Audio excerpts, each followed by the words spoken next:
You need to consider reader expectations.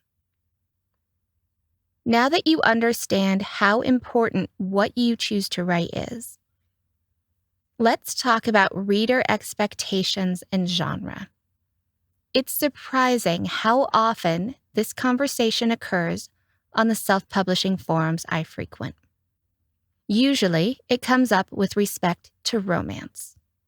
Someone will come in and say, "Romances don't have to end with the couple together, do they?"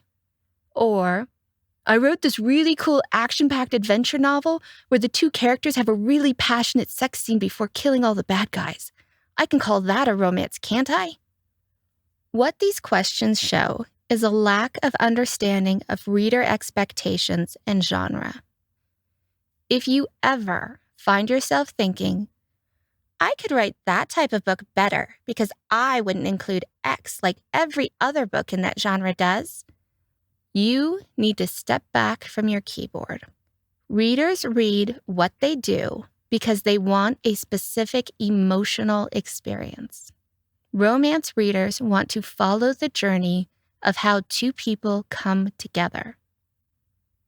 They don't care how bad it gets in between, but they expect those two people to work it out, get past their issues, and get together. That journey should be the focus of the novel. Two people having sex is not a romance. It's the emotional journey that matters. Sex or no sex is not what defines romance. Other genres have their expectations too. I like to read coming-of-age fantasy. I expect there to be magical elements in the story because it's a fantasy. And I expect a young character who goes through some sort of growth arc that involves learning more about the world and themselves. I also expect that things will turn out well in the end, that our hero will win. Call something coming-of-age fantasy, and then have it end with the destruction of our young hero, and I'm not going to read you again. Call that dark fantasy, however, and you're fine. You can write whatever you want. You can even call it whatever you want. But if you want to actually sell what you've written, then you better pay attention to reader expectations and how to meet them. Which brings us back to that "I'll do what no one else in this genre does" line of thought that happens to the best of us. Chances are when you think this, it's because you don't understand the genre. You don't see what readers see. You think, "Another tough chick who finds out she has magical powers and falls for a demon lord, yawn."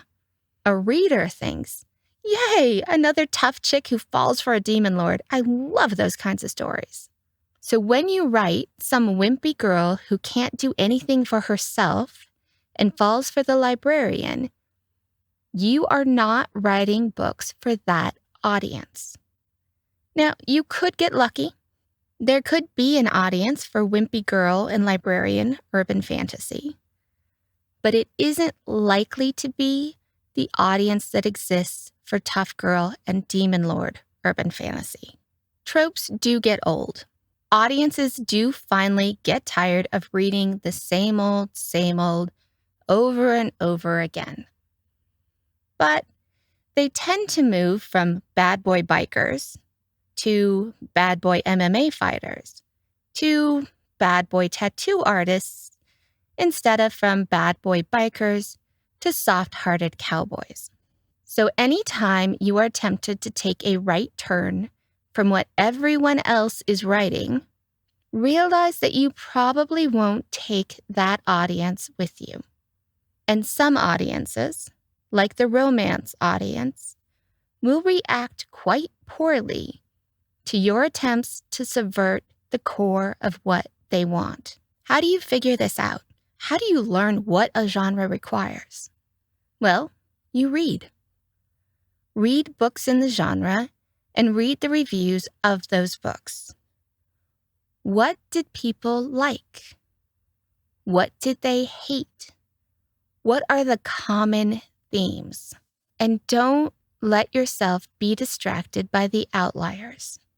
I can think of a successful romance that had the main hero die before the end of the book, and another that had the love interest in the first book turn into the killer in the second book.